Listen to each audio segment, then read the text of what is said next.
Welcome everyone to the second forum of this Travel Tech EMEA 2022. It's third edition, where we will be talking about digital transformation, how the new technologies can help us build sustainable tourism, smart destinations, intelligent data, and Web3. Thank you all for joining us. We really hope you enjoy and learn a lot from today's panel. I have to say I'm a little bit nervous because it's the first time that we moderate in English. We are very used to do it in Spanish, but it will be really, really nice. To all of you that are watching, please remember to feel free to share your questions and comments with us on the chat. The Travel Tech team will be writing them down, and later in the panel we will have a dedicated space to the audience questions. So please participate. We make this educational space for you. So we want you to read and share your questions with our panelists. So where are we? What exactly is Travel Tech? This is a virtual and free event which offers educational resources and actionable strategies to tourism professionals of all sectors, destinations, travels, and hospitality. Our main objective here is to help professionals learn about the top technological solutions available to improve operational processes and increase bookings and revenues. It's the biggest educational event, so thank you for having us in this panel. And before we begin, we would like to thank as well the sponsors who help us make this happen. That it's Review Pro, Tipalti, Parartitech, Book Online Now, and HS Latam. And as well our media partners, that is Diario del Hotelero, Trends Tour, Center Smart Tourism, and Travel Tech Academy.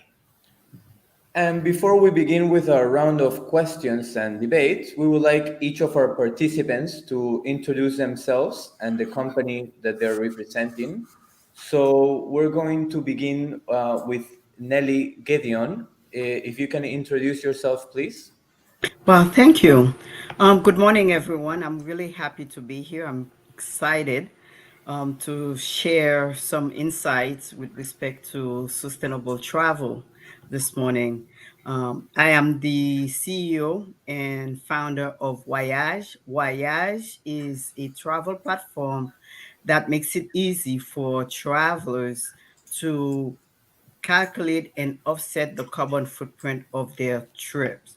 Now, why would anyone want to do that? We all know that we are in a climate crisis, and the crisis is because there's quite a lot of carbon dioxide that gets trapped into the atmosphere, and that carbon dioxide is causing havoc to our climate, which explains the more intense and frequent fires, hurricanes, etc., all natural disasters. So we need to reduce our impact on the environment. And also our platform has a module that also helps individuals and corporations actually to contribute to community projects and environmental projects that are not necessarily of carbon offsetting nature, but are good for the community and the environment. And I'm very happy to be here and excited to get into the conversation. Okay. Thank you very much, Nelly, for joining us. And we will know a little bit more during the discussion today about how can we do it more sustainable. We have as well with us Allan Nelson, the CEO and co-founder of Foresight. So, Allan, you have a couple of minutes to present yourself and your company. Yeah, hi everybody, and thanks. Good afternoon from where I'm sitting, and thanks guys for doing this in English because I'm afraid my Spanish isn't half as good as your English. So I'm Allan Nelson. I'm the CEO and co-founder of Foresight. My background is data-driven communications and the surrounding tech, and I've been in the business for 20 odd years, and far too long. Foresight itself is a hotel CRM company. We're based in the UK, based in Edinburgh and Scotland, one of the European and even indeed global tourism destination venues.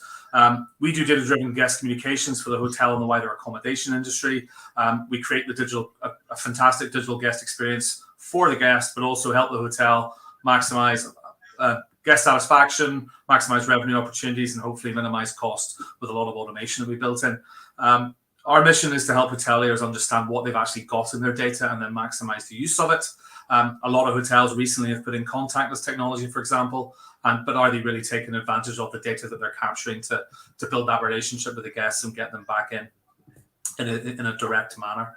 So we've been doing this for quite a long time, for 10 plus years. Foresight's gone from being something niche for really switched on early adopters, and now the kind of whole hotel CRM guest profile piece is very central to the hotel technology stack, and it's central to what the forward-thinking hoteliers and accommodation providers are going to do. We take multiple points of contact, transactional behavioral data, we clean it, we match it, we enhance it, and we enable the hotel marketers to take that data and do a whole bunch of great comms with that before, during, and after the guest journey, with a lot of automation built in there. So it is a very fast evolving space with a really big future, and I'm very much looking forward to exploring that today. Thank you, Allan, for being with us, and we're happy to learn from you about intelligent data when we start our conversation. Now we're going to go with Antonio Picozzi, CEO and co-founder of Takyon. Ciao, everyone. Thank you for the invitation. Yeah, I'm Antonio Picozzi. I'm the CEO and co-founder of Takyon. And with Takyon, actually, we started with a very easy question, which is why travels can be resolved.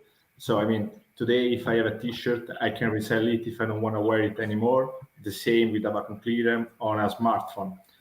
We cannot do this right now with travel bookings because these are nominal contracts for services and not goods. And that's why we're building Takyon, actually, to fill, let's say, this gap. So first of all, with Takyon, we are transforming travel bookings into digital goods, and we are transforming this into NFTs.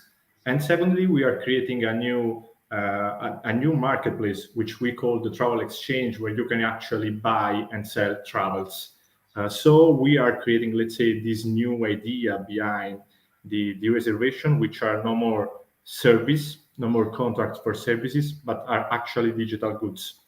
And we are using this through, we are doing this through the Web3 technology. So let's say we are putting the innovation behind, we are putting the technology behind innovation. So we are talking about innovation and not NFT.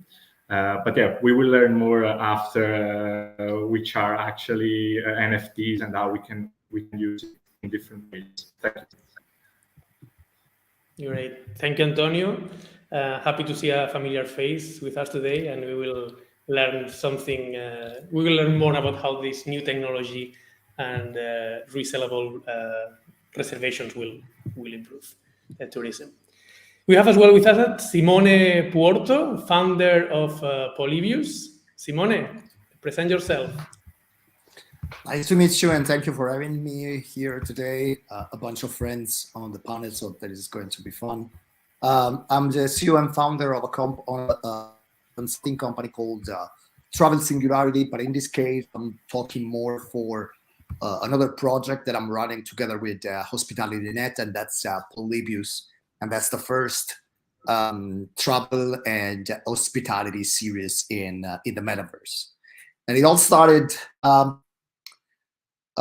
It was somewhere last year that there was this whole new interest in VR, AR. That it was just relabeled metaverse, and to a certain extent, this was the case even for our industry, right? But my problem with that was that I was seeing so many people talking about the metaverse, but always in a 2D environment. So over Zoom calls or webinars or Google Meet. And to me, it didn't make any sense. And I always say that talking about the metaverse on a Zoom call is like talking about the internet revolution via fax. So I said, okay, let's try to do something, and let's try to organize something in the metaverse. And it all started with just a bunch of friends, and then it started to grow and grow and grow and grow. Antonio was actually part of that. And we ended up with 30 speakers over 10 hours.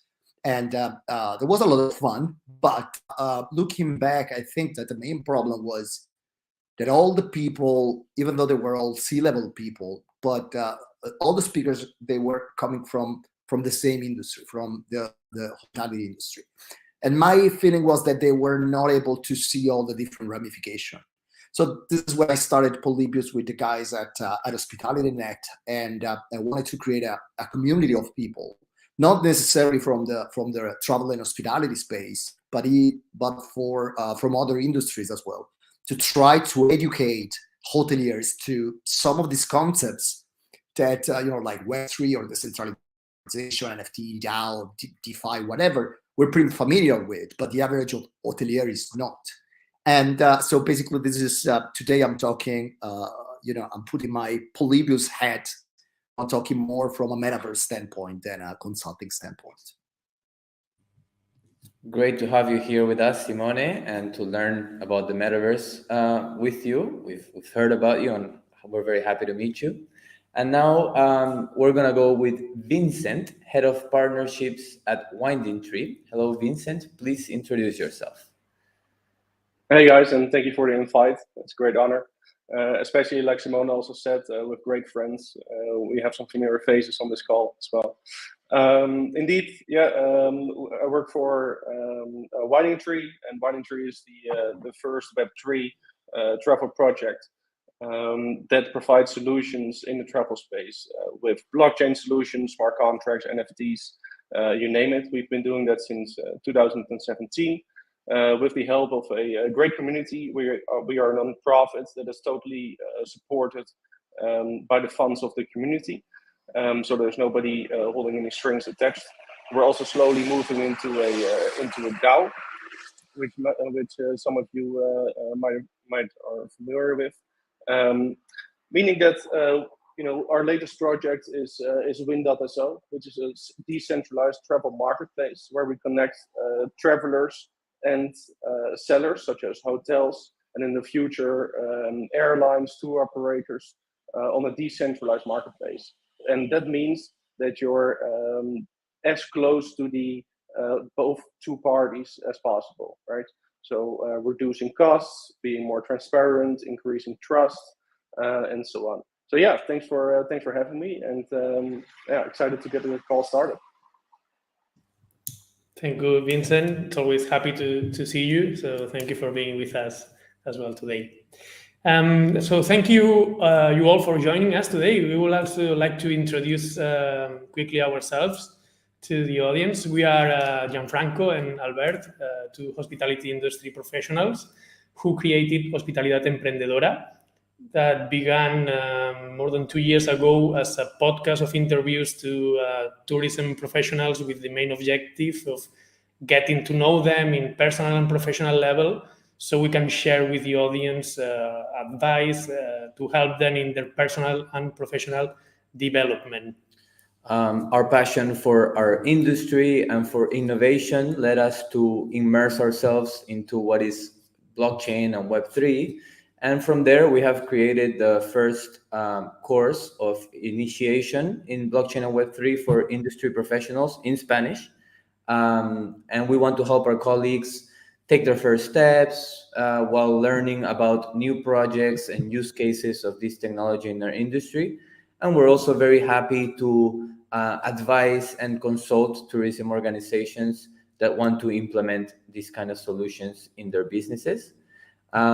Before we start with a round of questions, we just want to remind the audience to share their questions, their comments, join the conversation, because we will be sharing your questions later on in a different part of the forum. So it's very important to get to know the audience perspective as well. Yes, please take the advantage to ask them, because it will be really, really useful. And we will start with Vincent, because you were talking about the decentralization, and we've talked a little bit about Web3. So, Vincent, how can Web3 change the way that distribution is done today? What can you tell us about this? Yeah, sure. I mean, it is it's not one singular thing. I think that that you can primarily describe it as four things. The first thing, you can reduce agency fees, right? It's clear use case for Web3. especially in the distribution level, right? And how do you do that? Well, you can connect, like I introduced this call, you can connect both parties through smart contracts, blockchains, basically the technology that Web3 is built on, right? And directly connect each other. The second thing is you can reduce payment fees, right? By using stable coins that are secure, fast, instant. And as a hotelier, for example, or as an airline, you don't have to wait any more time for your payment to come in from 1 to 30 days, right? It becomes an instant transaction between the traveler and you as a supplier, so to say. The third thing I want to mention is that you can increase the trust between both parties, right? By introducing blockchains, you can connect travelers and big buyers, right, to the airlines and hoteliers. They know what they paid for, and they get an instant confirmation. There's no more waiting on emails as a traveler or a big buyer on a confirmation or a pending transaction. No, it is an instant transaction from a economical perspective, but also from a trust perspective, right? And the last thing I want to mention is you can increase the retention of customers. And some of the projects that we have here today already do that, right? You can increase the retention through NFT-based loyalty programs that will allow providers, such as hotels, to be more personalized, instant, and a cheaper alternative to any Web2 loyalty program, so to say.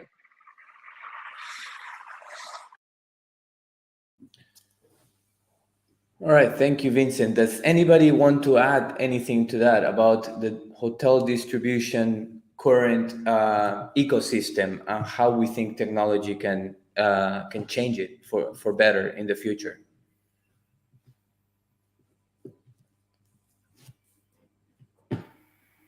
Sure, I can add something on this. So me and Vincent, we are working more or less, let's say, on the same technology. So we are kind of experimenting how, especially NFTs, can add value to the industry. And I do believe that talking about distribution, we can see that actually transforming the inventory into something that can be, let's say, liquid, which is an NFT. So if you transform all of the reservation into NFTs, we can have actually, let's say, two kind of positive effects. The first one is that you can track all the transaction that is happening on a B2B way. So if there is an hotel which is actually selling something to, I don't know, a bed bank or a tour operator, and there are all these transactions which are going on, we can actually have all these transactions tracked, both in terms of quantity, resold, and in terms of pricing. So we can actually track all the transactions that are happening on a B2B level, but also, of course, on a B2C level. So I do believe that this is one of the thinking about distribution, one of the main advantages. And the second one is that actually we are creating something which is liquid. So it's not, it is something that we can move from a part to another thanks to blockchain technology. And this is super interesting. This is something new for the travel industry. And this is a great opportunity for all of the players to be more transparent and to increase the transaction, the good way of having this transaction, which is not always the case, especially in the travel industry. So I do believe this is a cool advantage.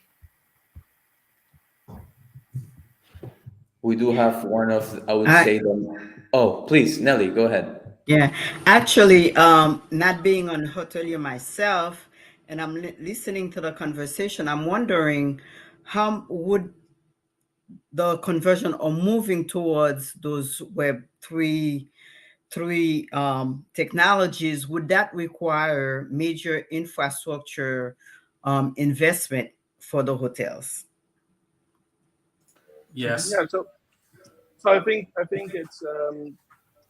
it's a combined effort. But the first people that have to do this are the people on this call. I think the infrastructure builders, the facilitators of this technology, and then it's up to us basically to improve the product, but also to educate these hoteliers on why this is a great opportunity for them.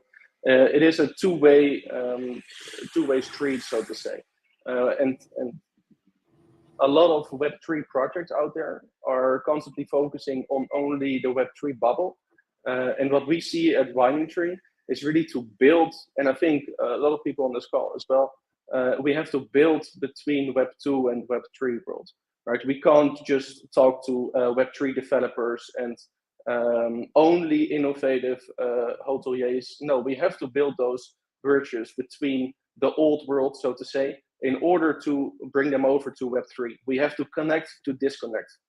And that's our job here, because if we only stay in Web 3, nothing's going to happen. And I believe I usually call it Web 2.5. So we kind of know that we are in the middle, and but I totally agree with you, because first of all, for a lot of people, Web3 doesn't really mean anything. And again, I spent the first 10 years of my career in hotels, and when you're running a property or multiple property, you're probably more concerned about the quality of your pillows than the quality of your tech. And it's really, and I totally agree with all of you guys that we need to make all these complex, esoteric kind of topics into something that is more digestible for the final user. And I don't think that, I don't even think that the devs or the tech guys are the right people to talk about that. It's I think it's more like people like us that we can work as, quote unquote, I don't really like the word, but evangelists. So like we can understand the complexity of technology. We do understand very well the industry. We understand that we will not have to go full speed with cryptocurrency adoption or metaverse digital twin. And that is why I say, whenever we talk about Web3 and hospitality, let's take a step back and let's talk about Web 2.5. That I think it makes much more sense. Sorry if I interrupted you. Great, thank you, Simone, for the apportation as well. We're gonna discuss it later at the end, because we have already some questions from the audience, so we will come back to this later. Thank you, Vincent. We are going now with Antonio. Antonio, you were already talking about distribution, but we want to ask you exactly about NFTs, and if how and if actually NFTs can be applied to the travel world, to the travel industry, or it's all just hype. Is there any real value? What can you say? And also, if I may add, Antonio, if you can just also explain the concept of NFTs for the people that might be listening and might not understand exactly what it is. Sure. Let's start from this. So in an easy way, easy words, what is an NFT and what is a blockchain? So let's say that for NFT, we can just mean a certificate of ownership. So the NFT is actually just that. So if we think about the way that they are used right now is related to the art world. So if I have something, I create something artistic. If I transform this something into an NFT, I can I can have a certificate of ownership of that something. So I can say that image, it's mine. So Antonio created that image.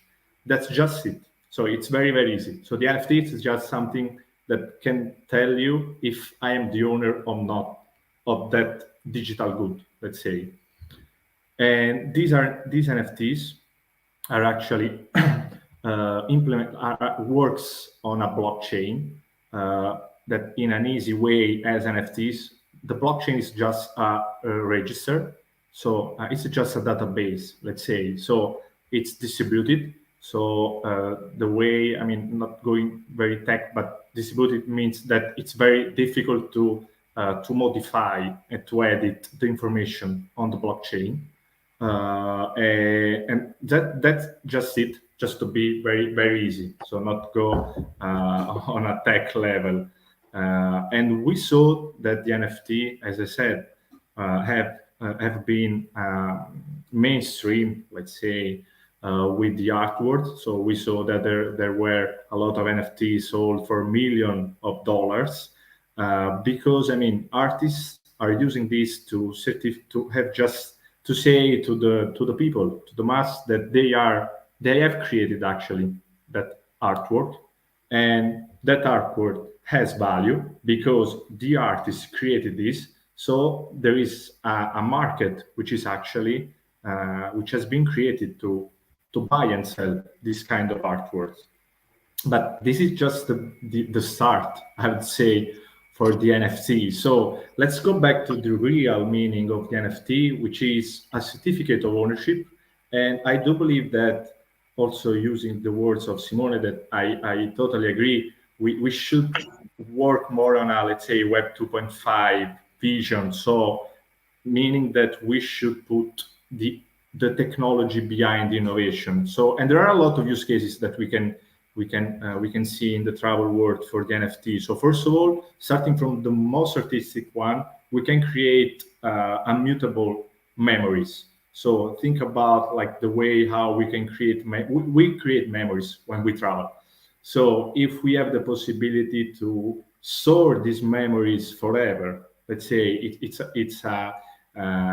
we can use NFT and blockchain to create memories which cannot be deleted, let's say, or cannot be changed or edited. This is the most artistic way of using NFT. There is another way, which is, as Vincent said, loyalty program. So I can have a certificate that you are one of my customer, which is in this group. I can give you all of my discounts, my offers, my special communications.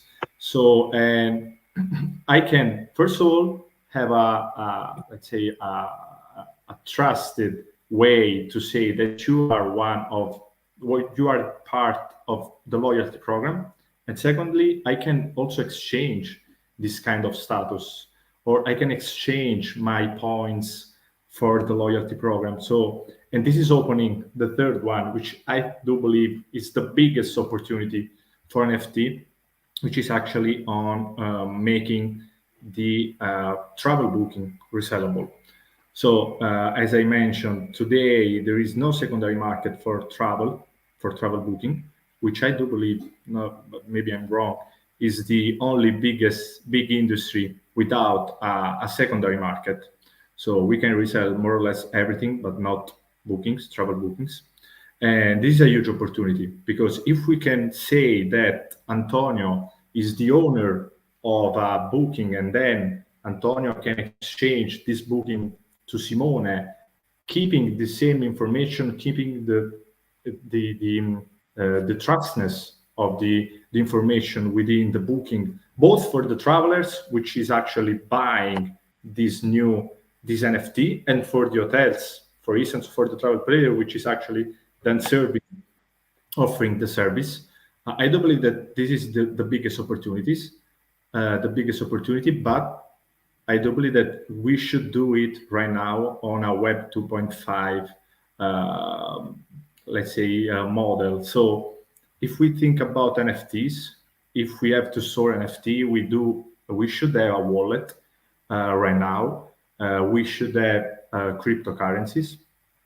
This is the main, the projects in the Web3 world are using this as a standard.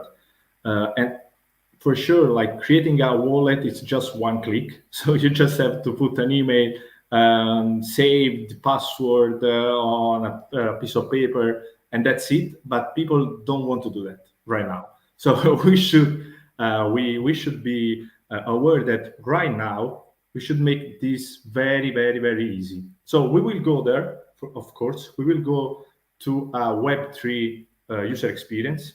I don't know if it's the one that we know right now or it's a different one. When we are going to a Web3 experience, but right now we should make it very, very easy. So I do believe that right now, to exploit the real opportunities of NFTs and blockchain, we should do this in a, let's say, Web 2.5 model. Great.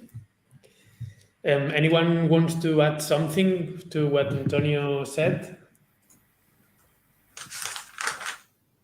Yeah, the secondary market's interesting from an airline and a hotel point of view.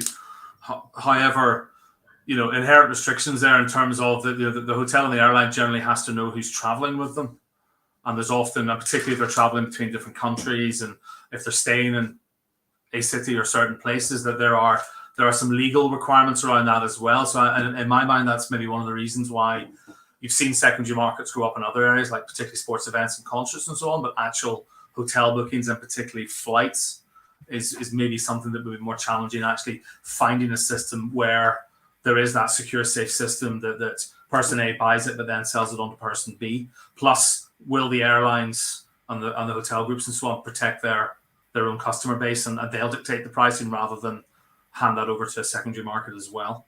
So there are some vested interests to consider there.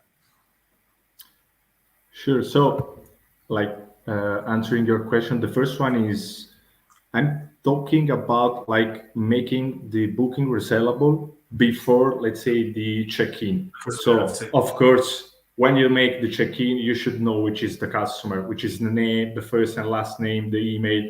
So in this way, you're making the booking resellable from the booking till the check-in, and then you have all the legal information that is actually required. So this is actually very easy to be solved. The second question is the most challenging one. So we should see if travel players can actually enjoy the secondary market or not. And I do believe that they should earn from secondary market. This is the best way to have a win-win situation. So me as a customer, I can resell. From that resell, I know for sure which is the travel player that has made the booking, of course. And if as an airline or as a train company, as an hotel, I can earn from this resell, maybe in the long term, I can be happy of having a secondary market because, of course, I can earn twice. So the first time is when I made the booking, and that's it. I have my money, and then making my margin. And I can earn another time from the resell, which is actually creating just a new revenue stream. So, of course, the current revenue system software should, let's say, evolve to include this opportunity in terms of how they set the pricing in the first time for the booking. But I do believe that there is a huge opportunity of creating a new revenue stream for travel players. So it's challenging, but I do see the opportunity. Yeah.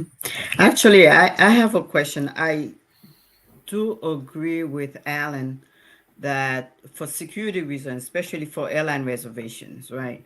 Would there be some sort of timing limitations in terms of to be able to resell your booking? Because typically when people, especially if it's a vacation or even a business trip, typically people intend, they had every intention of making that trip, right? So usually when there's a need to cancel or make a change, it's because something unexpected happens. And usually that happens at the last minute. So I'm wondering what sort of time buffer would there need to be for that reselling to take place for the airline to be comfortable enough to know that, okay, this passenger who's going to be sitting on this plane at this flight at this time is who he or she or they say they are? Yeah, sure. Super interesting question. We should ask to airline company, which is the the timing that they prefer. But I do believe that is before the check-in. So if we think about a low-cost company, at least in Europe, you should insert your information about your ID card when you make the check-in, not when you make the booking. So, I mean, I can make a booking just with a name, a first and last name, and an email, and just paying. And then when I make the check-in, which is actually till the day of the flight, I have the possibility to make the online check-in and then put my information. So I do believe that it's just something that the industry should accept, let's say, and should figure out the best way, which is like the balance between the know your customer, of course, on the legal point of view, and the opportunity for the customer to not be stuck in a ticket. So I cannot go anymore. Why I should lose my money? I can resell it, but they should we should find a balance between these two needs. And that's why I do believe that the Web 2.5 solution is the best one, because if we think about a Web 3 solution that is decentralized, it's not the case for travel industry, because we should have someone that in a way can, at least now, of course, can balance these needs. Then in the future, of course, we can see a decentralized way of working with all the stakeholders involved in the industry. But right now we should go step by step. So yeah, I totally agree with you. There is a need to find a balance. There's definitely this is a moment of experimentation. No, we're just starting, so it's a moment to build it all together within the industry players and see what is the best way. When we talk about blockchain, NFTs, and everything, one of the main concerns is sustainability. And here we're going to talk about sustainability. We want to go to you, Nelly, because you've mentioned sustainability when you were introducing yourself. And we would like to know about carbon footprint calculations. How can a carbon footprint calculating engine give a hotel or a tourism business a competitive advantage in fighting climate change and also in being a part of making tourism more sustainable? Yeah, absolutely. As you know, every activity that we do on Earth causes carbon to be released into the atmosphere. And in my introduction, I already touched on what the impact of that carbon is, right, for all of us on the planet. So right now, we're at a critical point where we really need to reduce that carbon, right? And the tourism industry is one of the major emitters of carbon dioxide into the atmosphere. So it really is up on us in the industry to help in reducing that carbon. And one way to do that is by encouraging travelers to offset their carbon footprint. And I can get into the idea of how offset, but anyway, just for those of us who may not be familiar, offsetting the carbon means that when you emit carbon dioxide on one hand into the atmosphere, there are ways to either remove or reduce or avoid putting more carbon dioxide, right? So if I hop on a plane right now, which is one of the biggest emitters of carbon dioxide, I have no choice. I mean, I just flew this morning from California. I had to be at that conference. It wasn't on Zoom. I had to be there in person. So I had to hop on a plane. And I know that that was increasing my carbon footprint. But what I can do is purchase a carbon offset that by investing money in a project that either avoids putting more carbon or removes carbon dioxide from the atmosphere. And the types of projects that we're talking about in terms of removing carbon dioxide would be a reforestation project, planting trees, as simple as that. another example of a project that can avoid putting more carbon dioxide into the atmosphere is, let's say, I'm here in the US. I hopped on that plane from California, and so I put bicarbon into the atmosphere, right? Someone in India, for example, it doesn't matter, and that's the thing. We really all in this climate crisis together as humankind, the entire planet. It doesn't matter where the action is taking place, whether I'm polluting here and somebody is removing over there. It doesn't matter, because it all affects the atmosphere.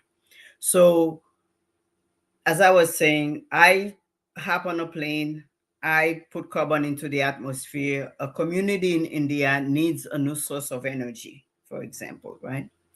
Right now, the cheapest source of energy that they have available to them would either be based on fossil fuel or coal, right? Which is very highly polluting. So, however, there are other options like wind power or solar power, but those options are more expensive than a coal option. So by purchasing an offset, I'm investing in this community to help them make the choice that is more sustainable, that is cleaner for the environment. So that money would go towards helping them choose a renewable energy source like solar energy or wind power, or even small hydro. So that's how the carbon offsetting works. And now, what does it mean for hotels? That's something that many reports have come out stating how travelers now are becoming more and more conscious, more aware of the need to be more sustainable. Therefore, they are looking for more sustainable options. And also they're looking to offset their carbon footprint. So by having a carbon footprint calculator available to their guests, puts them at a more competitive, give them a competitive advantage. So it's not just the calculation, it's also the ability to calculate and easily offset, because there are a lot of talk about carbon calculators out there, but very few of them allow you to calculate and offset in the same transaction. So, having a carbon footprint calculating engine on their website makes it easy, it makes it reachable, it makes it, it gives people the option, because a lot of people are asking, what can I do about this climate change? What can I do? How can I help with this problem? And that's a very simple way of doing that. Great, Nelly. Anyone wants to add something to what Nelly said? I think oh, go ahead. Vincent and then Allan. Sure.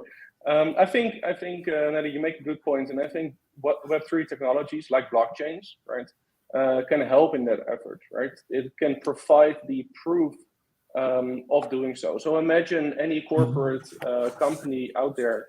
Let's say we take Marriott as an example. They say in their annual report they offset anything worth of $4 million every year. Okay, well, we don't know that they actually did this, right? How do we check this? Well, if they were to do that on a blockchain, there's actually proof of transferring those funds. And even for travelers, they can receive an NFT for their as a proof that they offset their carbon emissions during their travels, which is nowadays is a great help in this effort of offsetting your carbon emissions. And yeah, this Web3 these Web3 technologies, they just enable that effort, which is a great thing, I think. Okay. Allan? I think I think it's amazing what's going to happen with the move towards sustainable energy and everything else. Sustainable environmental costs when energy prices are so high. I think what you're probably seeing, everyone's suddenly very interested in being energy efficient and being sustainable because they're having to pay huge amounts for fossil fuels, gas, oil, coal at the moment. So therefore, I think you'll just see an acceleration of hotels, particularly adopting that type of, looking to save money wherever they can, because to run a resort hotel with a pool and a spa and everything else has become extremely expensive these days. So I think sustainability is a word that's on everyone's lips. Whether that's for exactly the right reason or not, I don't know, but it certainly does have a commercial driver. Mhm. Sure. Okay. Thank you very much for the contribution. Thank you, Nelly. And we are gonna move forward. This is something I really like about the travel tech panels, that we talk about something in different perspectives, different points of view. We're talking about sustainability now, and we are gonna focus now on the guest, on the guest profile. So we are gonna ask Allan, how do you think, what does the future look like for the guest profile and the hotel CRM? Yeah, it's I think it's a pretty big future. I think CRM traditionally had is a driver of marketing activity. It's been a driver of marketing activity via email, generally. But it's never sat at the center of the tech stack. It's generally been a PMS. So the guest profile, arguably the more forward-thinking businesses these days want to put the guest at the center of their operations, the center of what they do. But in reality, there's a property management system usually sitting there. So we're starting to see this almost inversion of the tech stack. And can we get the CRM into the middle of this? And maybe it doesn't need to be a CRM. Maybe it needs to be actually a CDP, a customer data platform, which is kind of the next evolution of that. Which by its definition, effectively, is a CDP is packaged software that creates the persistent unified customer database accessible to other systems. CRM has traditionally sat downstream from the property management system as part of the stack. And one of the things that we've learned over the years is you realize when you get into hotel tech and get into that space, I think maybe the outsider's view is that it's a really simple equation. Data goes in, data goes out, the hotel gets run and everyone's happy. But in reality, what you've got is a whole series of different systems doing different specific things across the journey. And I know it's something that the guys from Muse talk about a lot, is the inefficiencies across with data moving across from system to system to system, from booking engine to CRS into the spa system, the activities, the billings, the property management system, the CRM, and so on. And when we talk about sustainability and we talk about intelligent data, is how are you supposed to do that if data is just bouncing between different systems? And in some cases they're being updated independently. So we've got a guest profile over here, we've got a guest profile over there. They're probably not identical.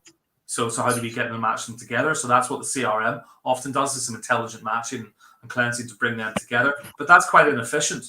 And that takes people, it takes processing power, it takes infrastructure, and it just takes time.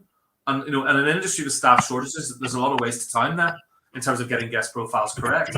So if you think about it, is there a way for hotel technologists to almost invert that and put a system in the middle of the stack that controls the guest profile? So other systems can pull from that profile, push and pull from it and say, okay, I know this guest is coming back. I've already got their profile details, and I'll just use that profile as I move them through the various bits of the journey. Because what you do find is there's so many moving parts to the hotel stack, and to the specific things that spa does is different to the accounting system and this, that, and the other. Is can you create that unified view all the way through and make it easier, but also make it easier for the guest to interact with the hotel and actually make it a whole joined up conversation with the guests to make them think that's a great experience, I'll come back next year. And if you take that logical extension, so if you do that properly, it's sustainable because it's efficient. It's also, in terms of intelligent data, the more decent data you can surface, the better experience you can give. And the more you'll know about your guest and the more you can do something with that data.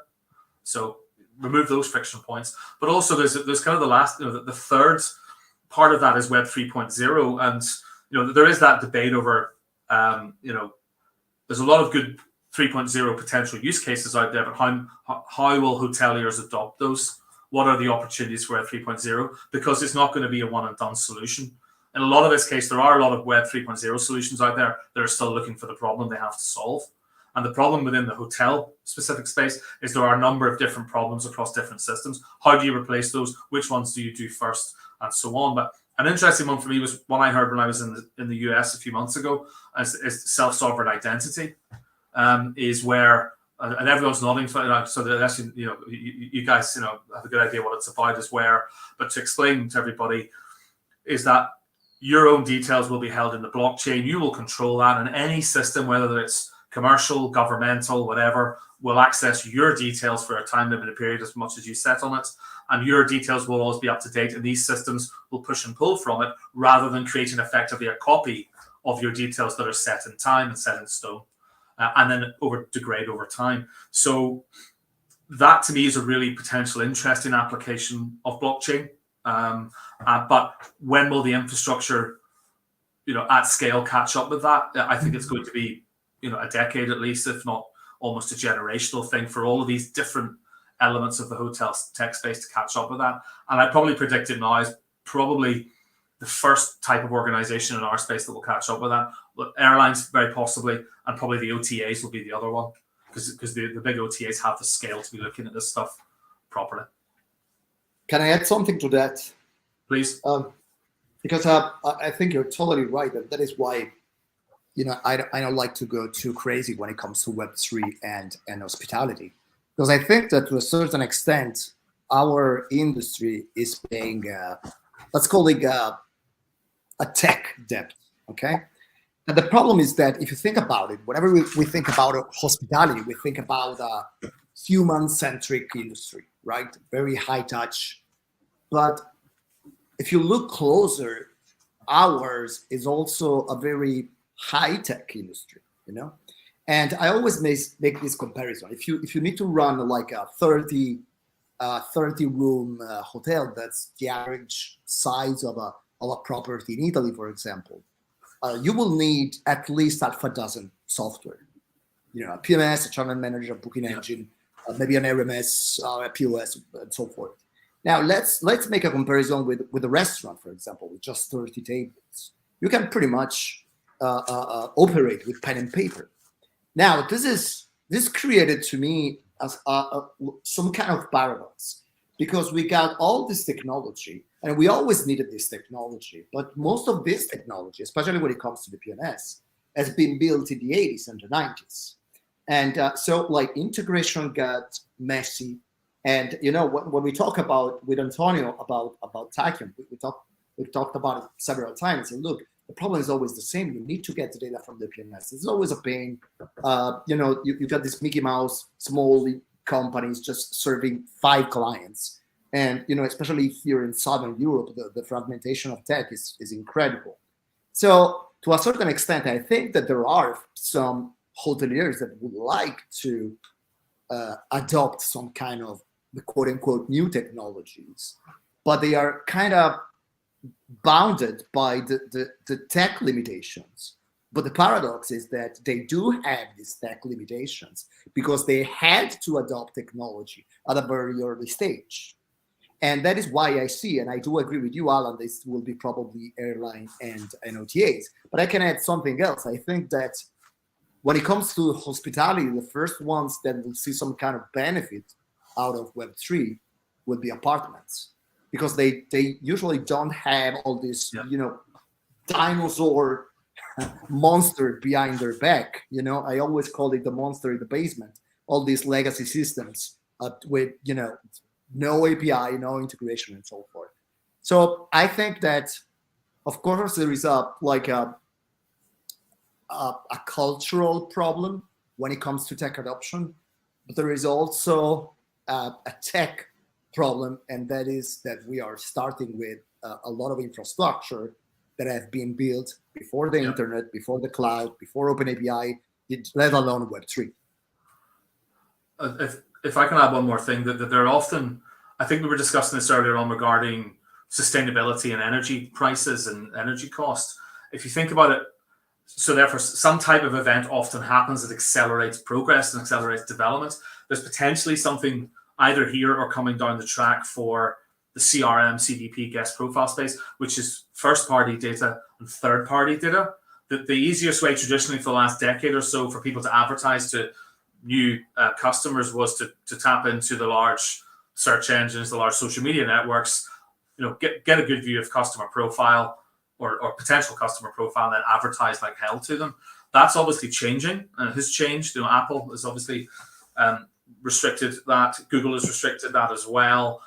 First-party data and the space that we as the vendors sit in at the moment is suddenly becoming a lot more interesting in terms of the hotels and the travel organizations in some ways are going to be forced to use the data that they collect even more than they have in the past. So what you will probably find if that comes to pass, and certainly the stuff that we're seeing from Google at the moment suggests that it will, is that there's going to be a lot more dependence on the vendors that are either traditionally already in the space or are coming into the space to be able to expose that data. So, when it comes to all of this, yes, you're going to have to deal with different systems, but do they talk to each other? Are the integrations good?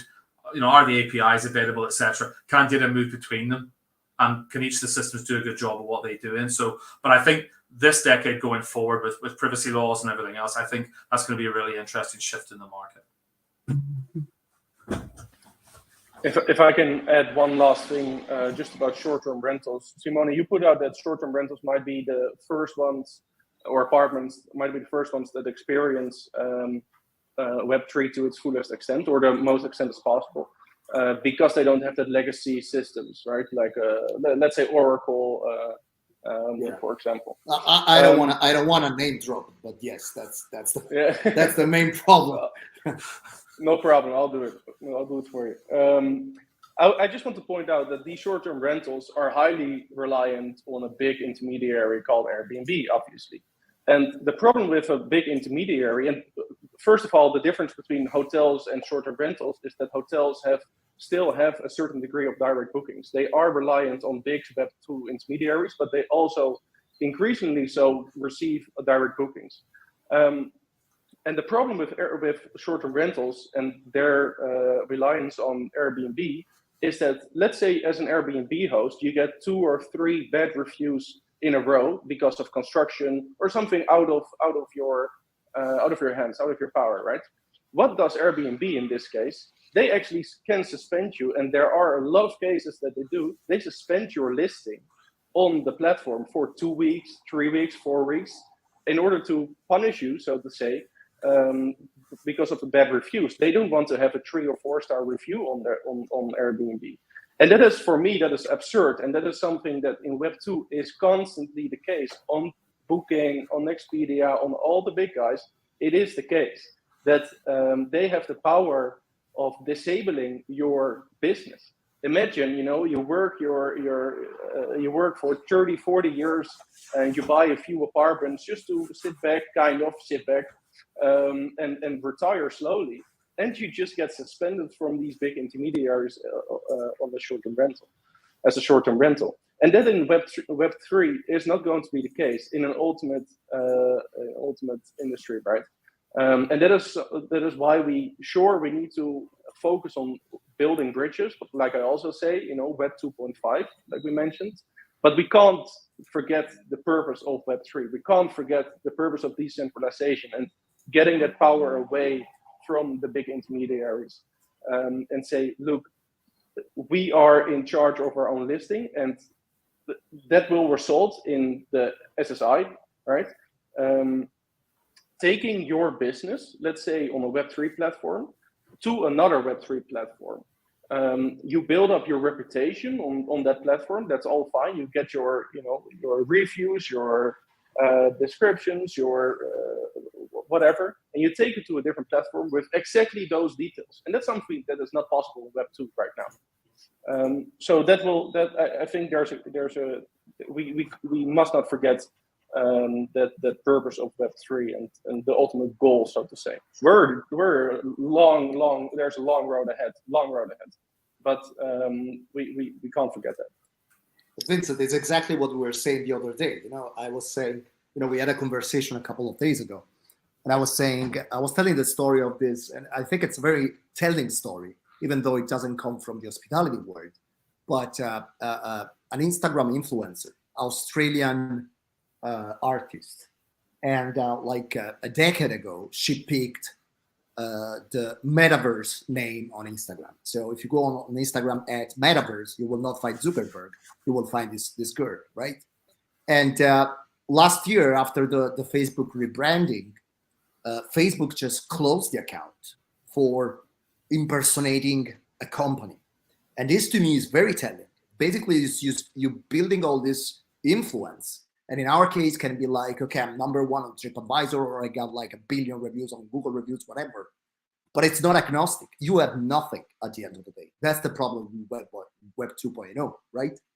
And but again, I think the main problem is that a lot of people that do not come from the internet world, they struggle to even understand the main concept behind that. And that is why before we even talk about how we're going to distribute that, which blockchain, etc., we should focus on the first thing first and say, look, the problem with intermediation is not only Booking.com and Expedia, it's the whole system that is rotten to the core, and that is Web 2.0. So we just need to get from here to here. And to a certain extent, we will have to live with both of them. So I don't, it's unthinkable that you got like 500 rooms and overnight you start selling everything on OpenSea. Doesn't make any sense. But you can actually start doing something. And first of all, you can start understanding that there is another way to do things. And to your point, Vincent, and then I'm going to shut up. But you're talking about direct bookings in the hotel world. Now, the problem is that the cost per acquisition of these bookings is extremely high, and it's getting higher and higher and higher and higher. And the problem is that it's not rare for a hotel to get a direct booking that at the end of the day costed more than a booking via a third party, via an OTA. So that's another problem. Like all the channels right now are expensive. So it's not a question of OTA versus direct to me. It's just a question of Web 2 versus Web 3. But again, the main narrative, whenever you open up like a revenue management forum, for example, it's all about, the OTA is the enemy. We need to go direct. And then you understand, okay, selling direct is costing us 40%. It doesn't make any sense, So that again, I think it's all a question of explaining the complexity in a way that is understandable for the accommodation provider users as well. Thank you very much, everybody, for your inputs. And now, actually, one thing that we would like Simone to explain to us, so we'll let you drink some water, is actually about the metaverse, because we're quite sure everybody in this panel and the audience listening to us, we've all heard about the metaverse lately, especially since Facebook rebranded themselves to Meta. But in a few words, could you explain the concept? What is metaverse? And also, in your experience, how can the metaverse how can it impact the hospitality industry? Okay, that's a $1 billion question. So let's start with what the metaverse is. There's no shared definition of that. Okay, and if you see, for example, the way Meta is pushing the whole metaverse narrative, it's all about virtual reality, right? That it kind of makes sense. They sell quests, they sell VR headset, and so forth. But then if you look like at a company such as Apple, for example, that they are about to launch an AR device, they are looking at the metaverse from a more augmented reality perspective, okay? So I like to, if we want to be super academic, there is not such thing as the metaverse, okay? And first of all, to me, that is probably the worst branding of the history of branding. We got the name from a highly dystopic book, and with, if you read Snow Crash, and that is where the metaverse term come from, you got the mafia, you got like economic collapse, you got drugs, you got all this kind of stuff, and you pick a name from that. To me, it doesn't make much sense. But if you think about that, that's exactly the same thing that happened 20 years ago with the Big Brother franchise. What Big Brother came to TV, this was straight out of 1984, George Orwell's 1984. So look, this is like the worst idea, and it was a great success. So, but anyway, if you want to be academic, whenever we think about the metaverse, we think about extended reality, meaning any layer of reality on top or disconnected to the physical one. That's pretty much the metaverse. So this could be like augmented reality, your Google Maps showing you the streets on your phone, or mixed reality like Pokemon Go, or it can be virtual reality where you are in a complete different space. Okay, so I like to, whenever I talk about the metaverse, it's not only VR. And that is, I think, it's a big misunderstanding, because otherwise we had that like 20 years ago. We had Second Life. If we only think about VR, nothing really changed. So this is the first thing first. Metaverse does not equal VR. And of course, VR is probably the more like Hollywood kind of thing that you can see when we talk about the metaverse, but it's not the only one. And on top of that, we've been using the metaverse for decades now in different industries, like the main concept of a digital twin, so a copy of something that exists in real life that is recreated on a virtual environment or in an augmented environment, has been around for 20 years now.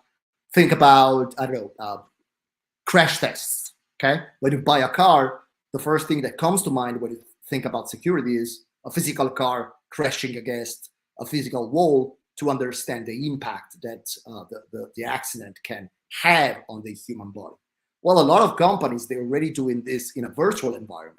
It costs you a fraction of the money. It speed up the new design of new cars and so forth.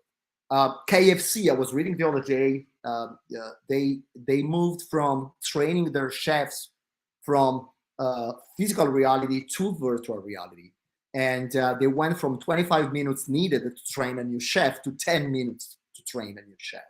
So again, it's something that we use every day. The European Space Agency is actually working on an amazing project that is, and this is pretty interesting for you, Nelly, I think, because they are basically rebuilding a digital twin of our planet to try different approaches to reduce our carbon footprint, okay?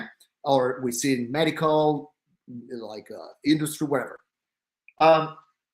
So it's nothing new, really. It's just we rebranded a lot of technologies. And I always say that, to me, 2021 was to the metaverse what 2007 was to the iPhone. Because if you remember, the Steve Jobs amazing presentation of the first iPhone back in 2007.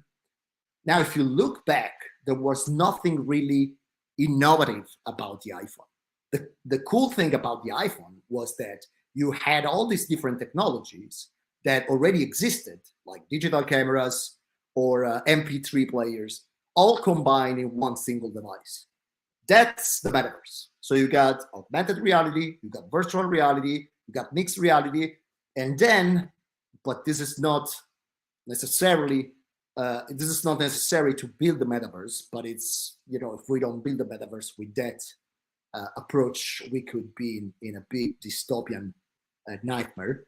You got Web3, because of course, every time somebody, like I got my father, he sends me a message every day saying, this metaverse is not going to work. Look, Zuckerberg is firing 10,000 people, whatever. So I said, look, every single bad news for Zuckerberg is actually a good news for the metaverse, because that is not the metaverse we're trying to build. The metaverse we're trying to build is totally decentralized, okay? So we don't want to be like that. For me, like Horizon for me is Facebook on steroids. So it's an advertisement nightmare. Okay, what we're trying to do is something that is completely decentralized, interoperable, where I can log in with my wallet, keep my digital identity, and move around different worlds. To answer the other question, sorry, probably I talked a little too much. What could be the impact on the travel and hospitality industry? Well, the first one to me is destination. Like what we do now, basically, whenever we want to pick a destination to travel to, we use 2D platforms, the web, or it can be like a guidebook, or reviews and so forth, or videos, and a virtual immersion in a destination could actually trigger sales way better than a 2D environment does. Okay, and you can see it, like there is this interesting article of a mother that said, "Look, I didn't believe the metaverse up until I saw my daughter credit card charges on Roblox." Because it's pretty easy. When you are in a digital space, in an immersive space, you don't have to put your credit card out. You don't have to put a mobile phone out. You just touch with your finger and it's done. And I know it very well because when I see my Quest charges at the end of the month, I know that this is exactly how it works. You're playing a video game and you want that beautiful helmet, and you just click and you buy it. And that could be exactly the same thing with destinations. Okay, you go to like a virtual version of Venice, for example, and you like it, and you want to book a room, or you want to book a table. So it's like, to me, it will have an impact on the very first steps of the traveler's journey. Second is MICE, of course. So basically, as Nelly was saying, the travel space is responsible for a lot of damages to the planet. So if we can reduce that, but we can do it in a way that is not just a 2D environment, we could actually create more events at a fraction of the price of flying in and out speakers, for example. And we're seeing this less in the hospitality space, but we're seeing this in the fashion space, for example, the music space, and so forth. And third is training. And this is something that most people, they don't think about. But for example, what I could do is I could train an housekeeper to clean a room on a certain way in a virtual environment before she or he come to the property. Or another cool thing to me is, like, if I am a MICE organizer, for example, I could get into the virtual version of the meeting room, do the setup myself, just move the chairs, move the table, and then when I'm happy with that, it goes to the maintenance guy that will recreate exactly the same experience in real life. So you see, and this is the last thing I'm going to say, but if anything, the metaverse is phygital. It's part physical, part digital, and there's always a connection between what happens in virtual, augmented, or mixed reality and the quote-unquote real world, the physical world.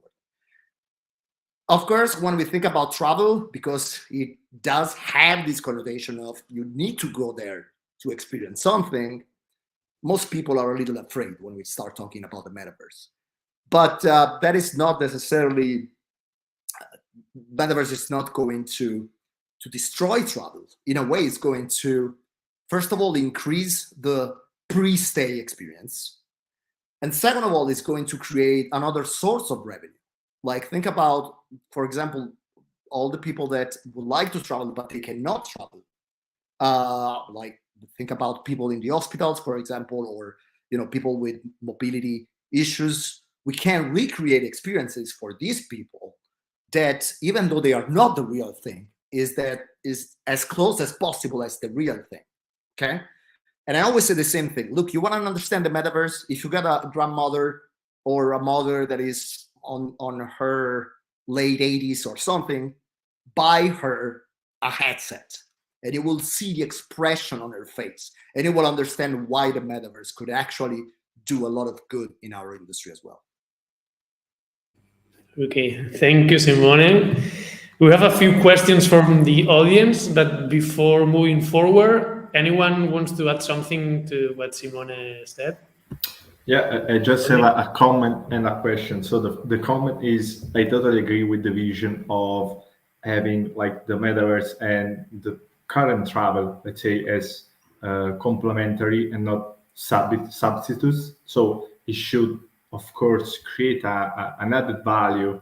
So, as you said, improving the pre-stay, but we should not be afraid of like replace that the metaverse can actually replace the travel. So this is for sure not the case. So it's a super added value if as you said, we can use it in the best way possible to enrich the traveler's experience.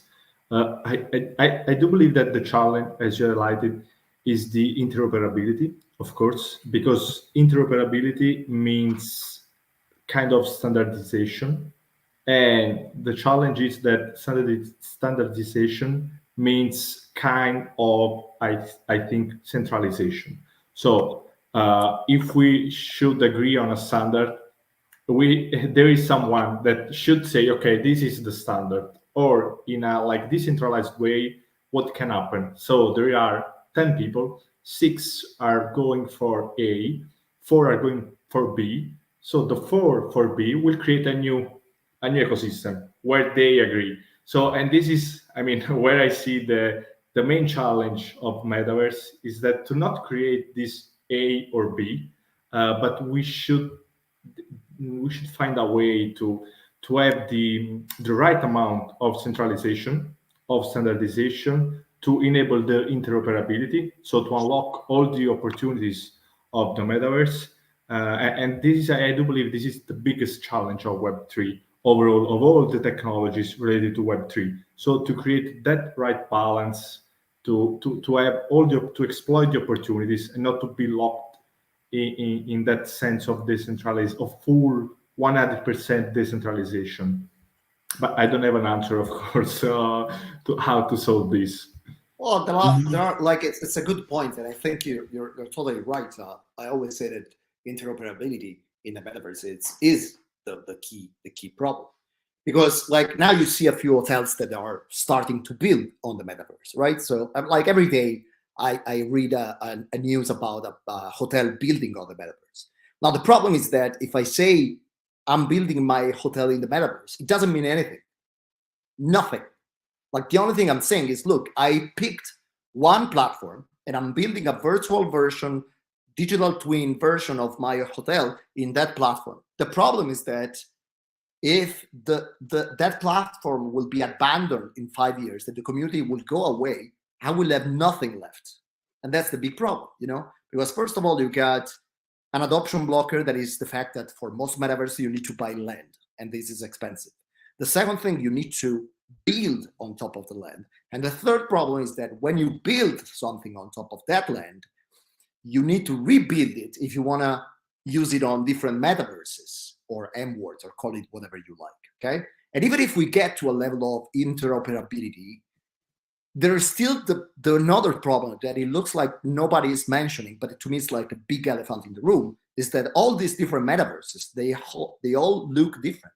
Like you go to Spatial, is a semi realistic version of the world. But if you go to Roblox, for example, that's like big polygons, you know, like Minecraft kind of style. And so even if you have your digital twin of your meeting rooms or your hotel that works in one of these metaverses, you will need to redesign them for other metaverses. Otherwise, the experience will be just bizarre and strange. So that's the main problem. We need standards, and we need standards yesterday. But this, look, I'm old. I'm 43. I remember the early days of the internet. There was exactly the same problem with the lack of standards. You know, the war of browsers, if you remember that. This is exactly what is happening with the metaverse, but at a larger scale, because the computational power is way higher. If I could say something here, Simone, I'm much older than you are, and I appreciate the metaverse and all that. But from my point of view, as an avid traveler, I can see it being a tool for planning purposes, but no more than that. Because I this year I was in Morocco. There's nothing, I don't think, any combinations of ones and zeros in the metaverse can give me what I experienced walking through the Medinas, Yeah. interacting with food. people, tasting the food. Exactly. I don't think any form. I'm just not seeing it. But nobody's But seeing it. in terms of planning, I tell you, earlier this summer I was in Brazil, and I was with a group of friends. We rented an Airbnb in Rio. I'll tell you, had I seen the neighborhood that the Airbnb was ahead of time, I probably would have chosen something else. So in that sense, it would have been helpful. Look, let me tell you a story. And Antonio, maybe you remember that, but this will take me 1 minute, guys. Okay, sorry. But when we did the first event, I was just back in Italy after almost a decade living abroad, and I really wanted to do it on a Italian metaverse, and I wanted to do it on my city. That's Rome, right? So we rented a part of Rome to do this event in a virtual environment. And I wanted the president of the hotel association to join. Is a little older than myself, and we've been friends forever. And he told me a story. Look, the first time that an Italian hotel received a reservation via email, at the hotel association, we opened a bottle of champagne. But the owner was super concerned, and he looked very angry and frustrated. So the president asked, "What's the problem?" And he said, "Look, now that we got the internet, nobody will ever travel because they will leave everything digitally and virtually. And now we know the e-commerce industry is $5 trillion. So I totally agree with you. If you think about the metaverse hotels, because I need my avatar to sleep at the Ritz-Carlton, that's not the metaverse. If you think about the metaverse as I can see the Airbnb before I go there, and I discover that there are holes in the ground and mice coming out of the bathroom, that is exactly what the metaverse is all about. Very interesting. And I think the metaverse will require a whole nother forum just to go about it. So we're going to go to our audience questions, which we have plenty. We'll have to thank the audience for participating. We're going to go ahead with Kat's question. Let me see here. Okay. So she's talking about, she says the opportunities, can you click it? Maybe we can put it on the screen. The opportunities seem huge. What would the panel say is the best starting point for a hotelier? Where is the first place to focus the infrastructure investment? I think she's talking about blockchain technology because this question came in the beginning. So if anybody wants to take the lead answering Kat. I will. I would just say to Kat, hello, Kat. I would just say to learn about it is understand what blockchain actually is, and understand what that technology is, where it's going, how it is applied in the world today, how it might be applied in the world tomorrow, and then find that bit of the distribution ecosystem of the hotel technology, of your own ecosystem, and say, where could I best apply that? And then after that is who has done this already in this space, and go and talk to them. I think it's going to be that type of iterative process. It's going to take time, and and this technology will, kind of like email did, it will gradually appear. It'll be a novelty, and then it'll either become the norm, or else it will get tried and it will fade away. I remember earlier on, Simone, you're old enough to remember Second Life. Man, can remember that as well. So the metaverse has been here in some sort of concept for a long time. I used to play a lot of World of Warcraft.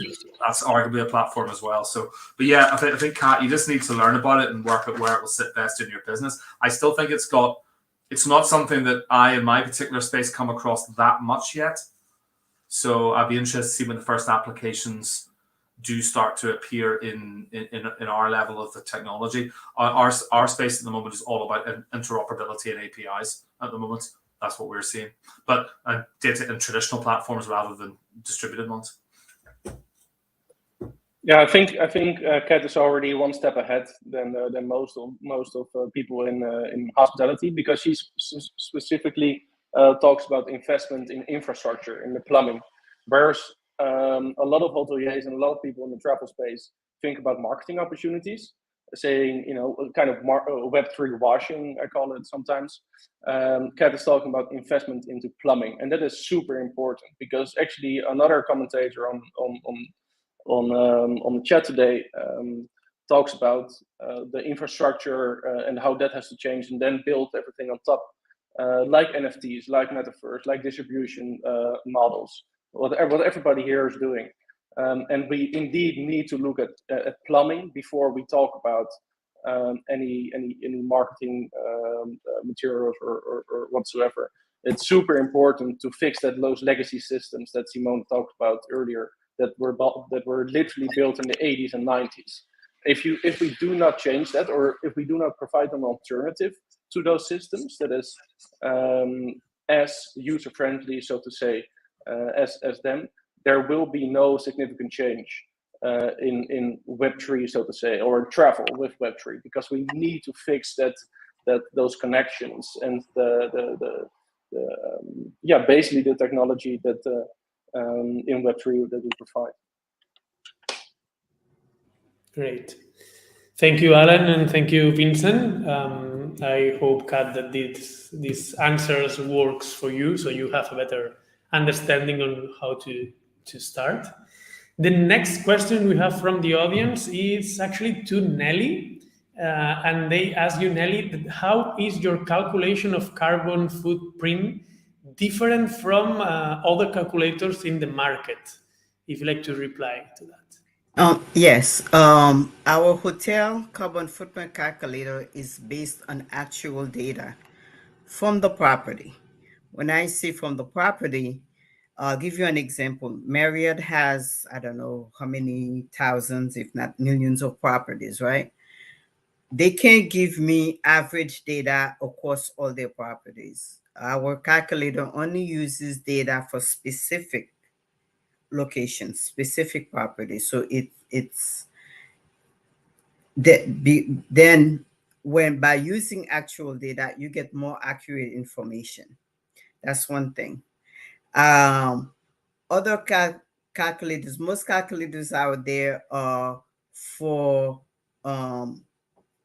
some average for a property, right? Our calculator is for your hotel stay, meaning it looks at the type of room that you stay in, of course, the hotel, the type of room that you stay in, the number of nights that you spend at the hotel, and the number of people in your party. And it gives you your impact, your carbon emission for that hotel stay. And in addition, you can easily offset that you don't just get a number telling you this is what your impact was and not know what to do next. You have projects right then and there as part of the engine to offset that carbon footprint. And regarding your calculator, actually, we also have a question from Tapas Mondal. It's asking if we want to implement it, do we have to change our current booking engine to implement the carbon footprint calculator, or can we just simply attach it to our hotel or organization websites? Yeah, no change at all required for your flow. It's a white label solution. So we send you a link, and once the calculator is on your website, it has the look and feel of your website. Okay, perfect. Great. So we hope that will answer these two questions, and we go with the next one. The Pavilion asks, what about travel rent platforms where you see the opportunities to use blockchain tech? Who wants to take this one? What do you mean with the opportunities rent? to use blockchain in the travel rent platforms? Meaning Airbnb, like apartments, short term. Short-term rentals, probably. I think so. Okay, no, fair enough. What about travel rent? Where the opportunities used to? blockchain tech. I mean, there are several use cases that we addressed in the Scholar thing, and one that I advocate for is distribution, right? Reducing fees, reducing payment times, reducing increasing trust, increasing transparency. So to make it really more practical implementation, I would say look for a provider, a decentralized provider. Some of the people that are here now at this call can help you with that. That use blockchain technology to improve, your either your distribution, your loyalty of guests, or even the customer journey, right? It's wherever you think you need some help with, and increasing efficiencies with. And again, the first thing to do, I think, is to educate yourself as well on Web3. That's something what you're doing right now, joining this call, right? So that's a good first step. And how I actually, just as a practical tip, how I actually started with Web3 and blockchain and smart contracts, and understanding the gist of it all. I actually made a list of 40 different terms that I didn't understand. For example, the difference between Bitcoin and Ethereum, and go one by one every day, tackle 5 each every day, and at the end of 1 month, you understand basically the fundamental issues at hand in Web3. And that differs among others. But yeah, I think the first step is to reach out to different decentralized and Web3 providers or actors in the space, and just talk with them and see where the opportunities lay in specifically your case.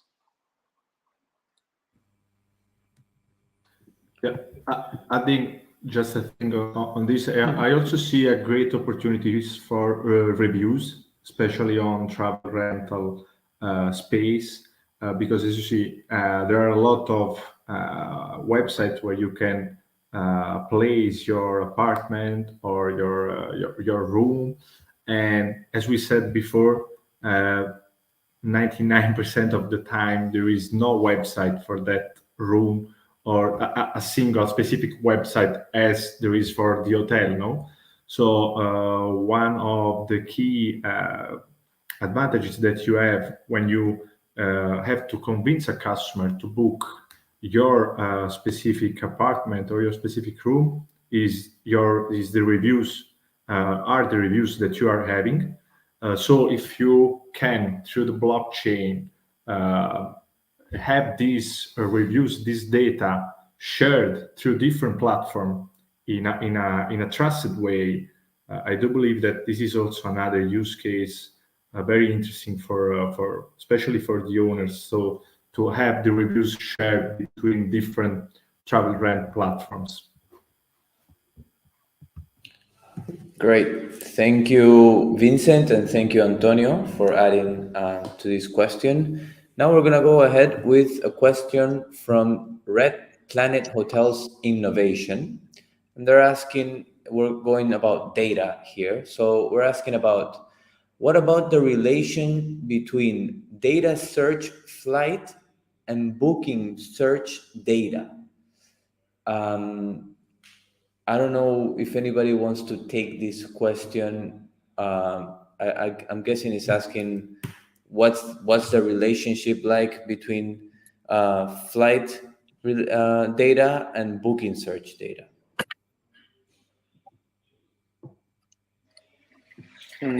Probably. Sorry, go ahead.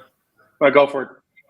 Yeah, it probably could be better, but I think the place to go and look are the providers who have access to both those data sets, who have business models in both spaces. I think Skyscanner, just to mention the Edinburgh one, because they were founded here. So they have both flights and hotels. I think Booking have the same. I think Kayak, obviously owned by Booking, or owned by Priceline as well. So those are the places that you will generally find the interlinked data sets. I mean, I suppose the question is, what are you trying to do with them? So why are you looking for that data? Is it to try and get business through both channels, or is it to analyze what's coming through it and how you can take advantage of that? But those, it's the aggregators and Google would be another one, obviously. So it's the big tech players that would generally have those data sets. Vincent, do you wanted to add something before? No, I think that sums it up. Yeah, thank you. Thank you, Aaron. Great, Alan. Thank you. And I think we are done with the questions so far. If you have any other questions, please raise it so we can throw it here to the panel.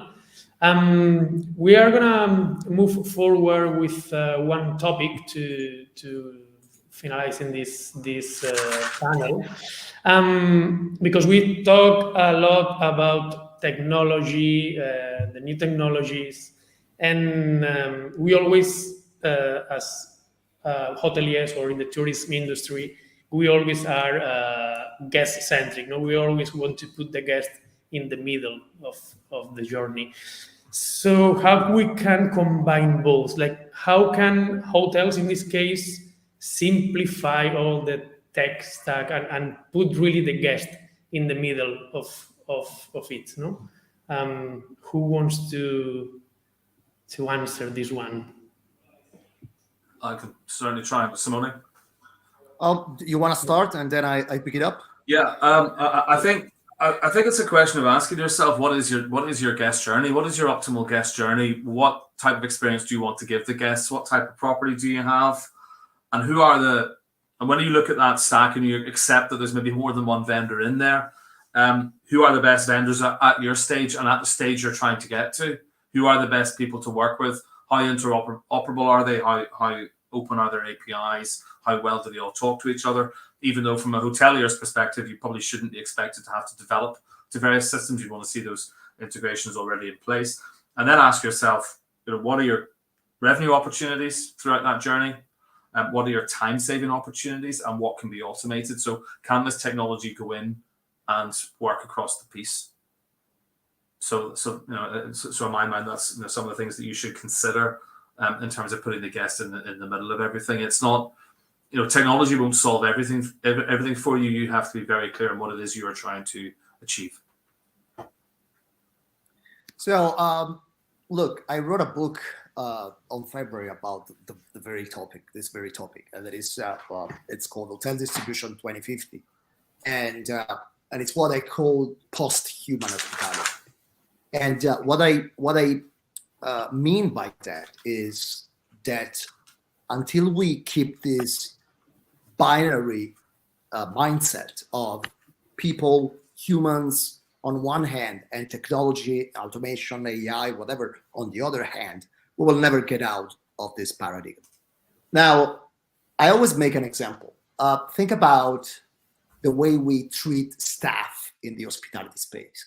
When I started, the first job I had was as a receptionist, and this was 99, I guess, 98 or 99. Anyway, at the time, what you needed to work in the hospitality space was mainly the ability to interact with people, soft skills. Okay, and that is what hospitality is all about. It's on the Greek name, hosp. And I think after a while we kind of lost that. And I think we lost that because we got so many technology that work in silos and created like an over complexity. And I always make this example. Look, before COVID, I used to travel like 100 nights a year, right? And I did it for the last 10 years of my life. So I did like 1,000 nights in hotels over the last 10 years. So I did probably 500 different check-ins in my life, right? I don't remember one single good one. And I tell you what the problem is. You get to the receptionist, and usually he or she is head down, typing and crunching number on a computer. Now, what I always say that this is not travel. This is the logistics of travel, okay? I don't go to the airport 4 hours before because I want the quote unquote human touch of somebody giving me an airline ticket. I do it myself. And then if I need help there, I ask for somebody, okay? And or like another thing that makes no sense to me, it's I see this every day, hotels still charging credit card manually. Like they receive a reservation, they get the credit card, they take the POS and they charge manually a credit card. Now, think about that for a second. Doing something like that will take you on average 3-4 minutes, let's say 5 minutes, okay? Let's say you got maybe 20 reservations a day. That's 100 minutes that we are wasting for a job that should be automated, okay? So to me, the problem is not that we have too much technology. The problem is that we are not using the technology in a holistic way, and we still think that everything should be done by hand. Well, this is not necessarily the case, you know, and up until the moment we will be able to free up people from these repetitive tasks that can and should be automated, we will never solve the hospitality problem. Because first of all, this increase the costs, and that's a big problem. And on top of that, I don't know, there is this interesting white paper that came out last year that said that 70% of people that were fired from the industry space after COVID have no intention to go back to the industry. And I can see that, like, we got a labor shortage problem like never before, okay? And we all know, like, you know, it's a demanding industry, usually low pay and so forth. So I think that if the pandemic did something good, was to increase the adoption of automation. And, you know, the first effect will probably be that it will be less human dependent. And that's not necessarily a bad thing, because when we free up this time, we can put these humans back when they belong. And that is talking to guests. And this is the end of the story. Is actually, I did one good check-in. I'm not going to tell you the name of the hotel, because otherwise it looks like I take a commission every time. But the only time I had a good check-in was the time they did not offer me a check-in. So I arrived at the hotel and they had this totem and I could like self-check-in, and no reception desk. The guy's very casually, you know, walking around. This guy came to me and said, look, I can do two things for you. I can either check you in or I can grab you a drink. Now, if you know me, I said, look, give me a drink. So I checked in myself. It took me 2 minutes. And I sit down with this guy for half an hour. We drank a couple of beer, and he told me about the hotel. He told me about the philosophy. He told me about the location. And this was a travel trip. So I was already pissed the moment I checked in. But I ended up spending a lot of money on ancillary revenue. I ended up leaving the only review I left in all my life, because this is where humans can give added value. You know, it just, if it's a person or an app making a copy of my passport, doesn't make a difference. So I think this is another thing that we need to rethink. And to a certain extent, and I know it can sound brutal, but the pandemic kind of helped us. I want to say, Simone, I'm totally agree with you with most of the things that you said. I'm sad that you didn't have a good check-in, because I've spent all my life and at the reception as a front office manager. So it's kind of I wish that I could make you a good check-in. But look, I will come. But you understand the problem. You know, when you hire people, you don't hire people only because they're good with people. You need to hire people that know how to use a PMS, that know how to use a channel manager, would know how to use Excel, because all of these technologies, they don't talk to each other. You know, they work in silos. If we remove that, we just go back to, you want to be a receptionist, you just need to be good with people, not with tech. We don't care about that. Tech will take care of tech. People will take care of people. Yeah, and I think that when you start to automate or to implement new technologies in the hotel, you need to focus on this on the processes that doesn't have any value, any added value for the guest, not like repetitive things and this kind of stuff. Because sometimes it's like before you implement the technology, you do something in 2 steps, and with technology it takes 3 steps. But it's a new technology, it's something automized, but it's not. So I think from my point of view, it's really focused. Not more technology means better check-in or faster work or better experience for a guest. Just have the technology that you really need to automate and to do these specific things that doesn't give any additional value to guests. And then, as you said, focus on, as a person, as individuals, have this interaction with guests that will add value. Allan, go ahead. I've got one more. I think tech should be an enabler, and it should be an enabler for guests and an enabler for staff. And I think, and we're guilty of this as well, as we, as vendors, continually talk about a great guest experience. What about a great staff experience? The staff are arriving, all, particularly in the younger generation, all digital natives, all used to using very, very high-end technology. And what is the technology they're being required to work with in the hotel space? It's completely counterintuitive. So I think the industry has an issue to say, how can we enable the staff to do more talking and less typing? Allan, I totally agree with you. Yeah. The first general manager I worked with, and it was 25 years ago, I was 19. He told me something that I still treasure to this day. He said, look, you have two guests, the guest that is paying for the room and the staff.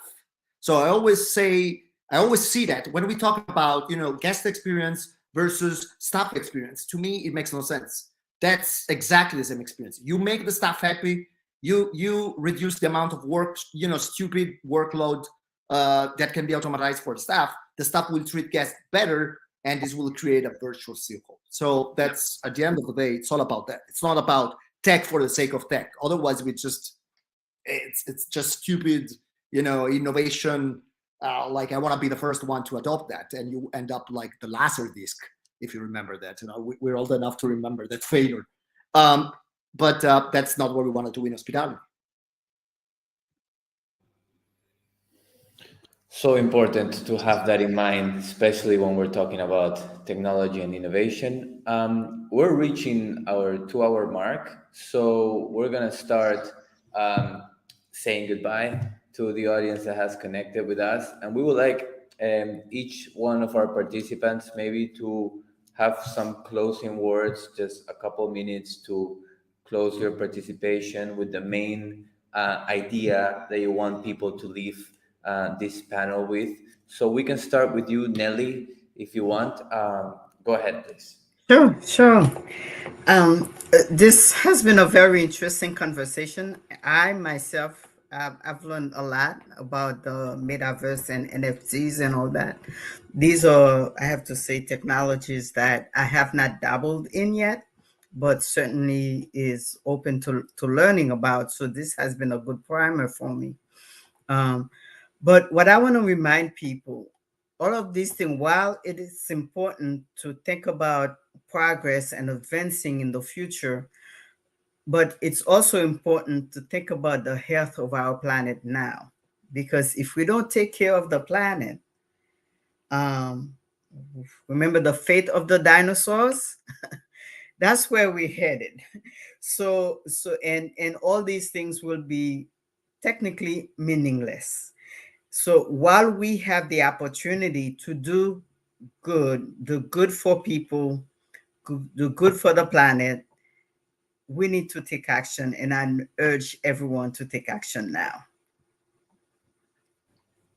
Thank you very much, Nelly, for being here today and for reminding us that how the technology needs to bear in mind that sustainability needs to be a priority.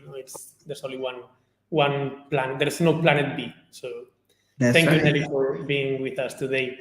Antonio, so what will be your final thought?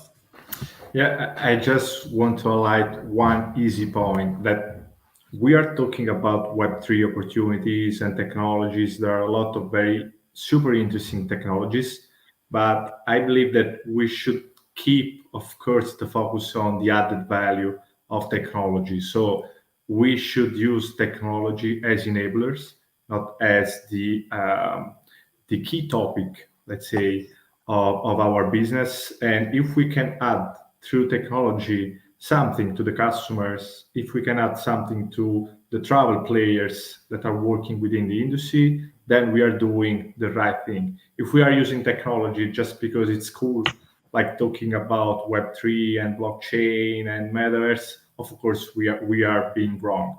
So let's always focus on adding value, not just using something.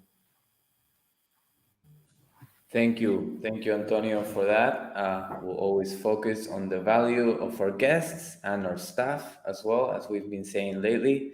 Simone, please, if you want to share your final thoughts.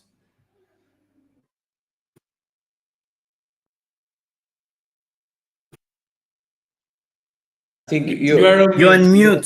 Simone. Yes. Sorry, I was drinking some water. Rookie mistake. So the problem, I always say this at the end of every show I do or every webinar, that technology is not the enemy.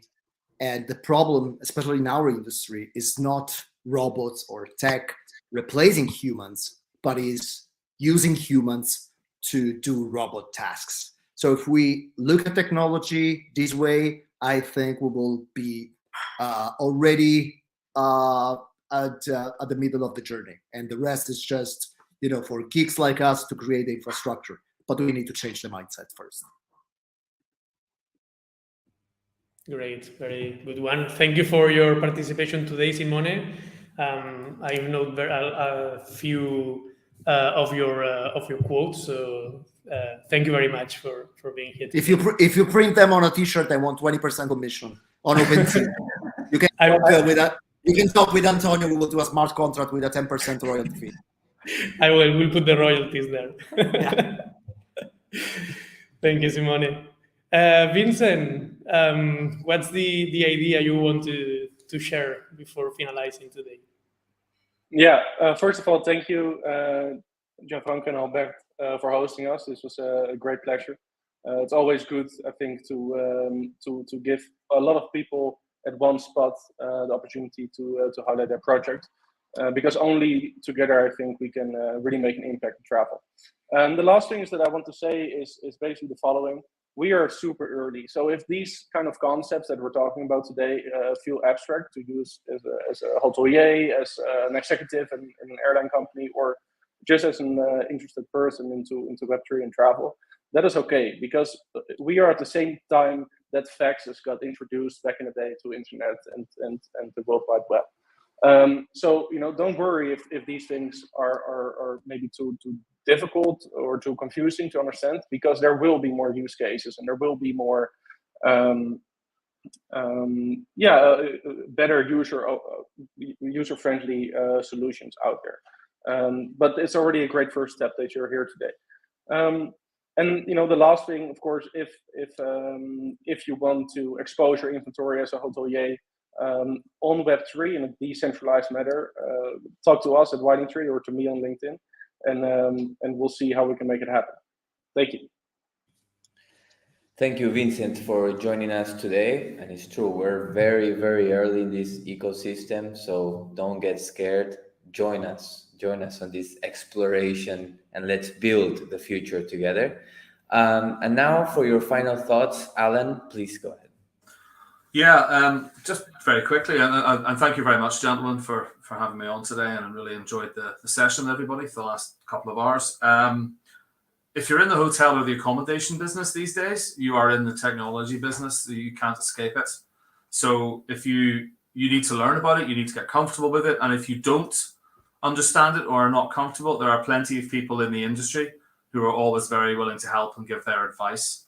You just have to take that advice on board, and you have to work out what is the best fit for your business. But you can't avoid technology. The guests coming through the door are often digital natives, and you just have to play that game. So embrace it rather than be afraid of it. Yes, true. Thank you very much, Allan. Thank you all for this exciting 2 hours. We've been already 2 hours. We learned a lot. I hope that you all enjoy, that you all learn, and that you are willing to keep learning with Travel Tech EMEA, which is happening tomorrow as well. Yes. And thank you for the sponsors who make this happen. Thank you to Review Pro, Tipalti, Paratitech, Book Online Now, HS Latam, and as well the media partners, Diario del Hotelero, Trends Tour, Center Smart Tourism, and Travel Tech Academy. Thank you all for being here. Thank you, Travel Tech and Vinicius, for the invitation give us the chance to moderate again. And